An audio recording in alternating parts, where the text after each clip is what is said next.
الحمد لله الذي أحسن تدبير الكائنات وخلق الأرضين والسماوات وأنزل الماء من المعصرات وأنشأ الحب والنبات وقدر الأرزاق والأقوات وأثاب على الأعمال الصالحات، والصلاة والسلام على سيدنا محمد صلى الله عليه وآله وسلم ذي المعجزات الظاهرات الذي حصل من نوره وجود الكائنات.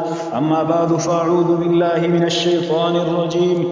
بسم اللہ الرحمن الرحیم۔ آج کا عام انسان اس غلط فہمی کا شکار ہے کہ میرے مسائل کا حل کثرت میں ہے۔ کوئی حکومت والا ہے تو سمجھتا ہے کہ عوام کی کثرت میرے ساتھ ہوگی تو مسئلے حل ہو جائیں گے۔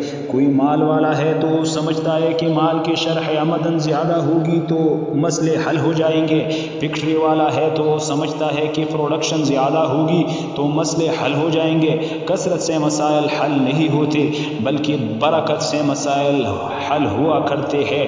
اب ذہن میں سوال آئے گا کہ یہ برکت ہماری زندگی میں کیسے آئے گی؟ اللہ تعالیٰ ارشاد فرماتا ہے، وَلَوْ أَنَّ أَهْلَ الْقُرَىٰ آمَنُوا وَاتَّقَوْا، اگر یہ بستی والی ایمان لاتے اور تقوی اختیار کرتے، لَفَتَحْنَا عَلَيْهِمْ بَرَكَاتٍ مِّنَ السَّمَاءِ وَالْأَرْضِ، ہم آسمان اور زمین میں سے ان کے لیے برکتوں کے دروازوں کو کھول دیتے۔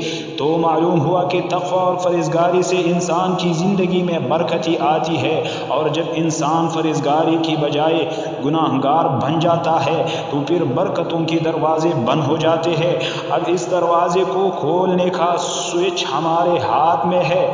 اب اس دروازے کے کھولنے کا سوئچ ہمارے ہاتھ میں ہے۔ اس دروازے کو کھولنے کی کنجی ہمارے ہاتھ میں ہے۔ ہم اگر گناہوں والی زندگی گزاریں گے تو دروازے بند ہو جائیں گے، اور اگر ہم پر پرہیزگاری والی زندگی گزاریں گے تو دروازے کھل جائیں گے۔